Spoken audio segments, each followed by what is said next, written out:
It's Friday, y'all, which means that's round 3 of this devotional series called Dirty Little Secrets. We've been talking about the secrets that we keep hidden and then in turn keep us in darkness and separated from the fullness of God. We've talked about David as our example in his story with Bathsheba and how she became pregnant when he called for her to come and sleep with him. And then there was a man named Nathan who was a prophet of the Lord, and the Lord sent him to David. He basically called David out on his mess, and David was caught. Before that point, it seemed as though there was just a giant elephant in the room that no one dared to mention.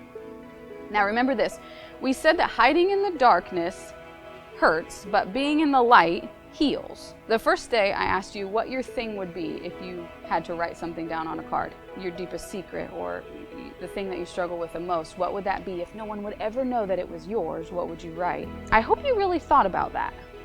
And if you didn't, I think you should. I have mine. In fact, there would probably be a few of them. I participated in something similar to writing on a card when I went to a retreat, a Christian retreat, a few years ago. They gave us these little pieces of paper, and then they brought in this gigantic wooden cross. It was made of these huge logs. And they brought it in, the lights were dim, they brought it in, and they had this song playing. And then they asked us to write the things down that were separating us from the Lord. And then they gave us these really big nails and hammers, and we got to go. It was silent in there, and all you could hear were the hammers hammering those nails and those things onto the cross. And the next thing they did was burn those pieces of paper, and we got to watch it. Once they were burned, they were gone, right?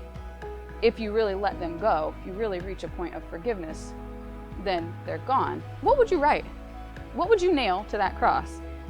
What is it in your life that needs to be brought to light? Again, I'm not going to make you write it down, and when I see you next time, I'm not going to ask you what you decided to write on the piece of paper. That's up to you, but I do challenge you to think about what that is. There's so much healing in letting the secret come to light. And then remember that we talked about how you have to work to keep things in secret, to keep things in darkness. It doesn't come easily, right? You have to continually work to keep those things quiet. And it gets heavier and heavier and heavier as time goes on, and especially the closer you get to the Lord. In the moment when Nathan confronted David, he was caught. He was busted, right? Nathan totally has his number, and he called him out on it.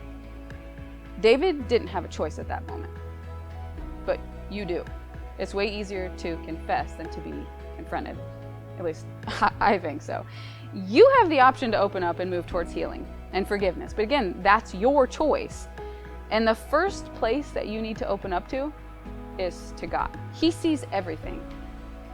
Everything you do, everything you say, and He loves you anyway. Does He like the sin in your life? No, He doesn't. You know the answer to that. But He does love you, and He wants to be close to you. So start there. Confess to God.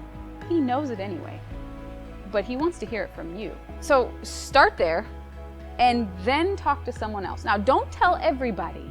Okay, that would not be wisdom, that would be foolish. My suggestion is to find someone experienced in the Lord, probably someone older than you, probably someone wiser than you, someone who makes good decisions in their own life. That person you can trust. That person you can be honest with and they won't judge you. And that person needs to be able to keep their mouth shut too, right? You can choose not to tell everybody, but if the person you choose to tell can't keep their mouth shut, then we have a problem. You need someone that will honestly and genuinely help you reach your fullness and your healing in the Lord by telling that truth too. And remember this, healing is not a one and done. You're gonna have to come up with a plan to stay out of the trap. It's a lot easier to stay away from traps when they're in the light. Keeping things in darkness hurts, but bringing things to light heals. You're gonna be able to grow so much closer to the Lord once that thing is brought to the light. You can do this. And remember, choose to confess, not to be confronted. God wants to hear from you. And we'll see you next time.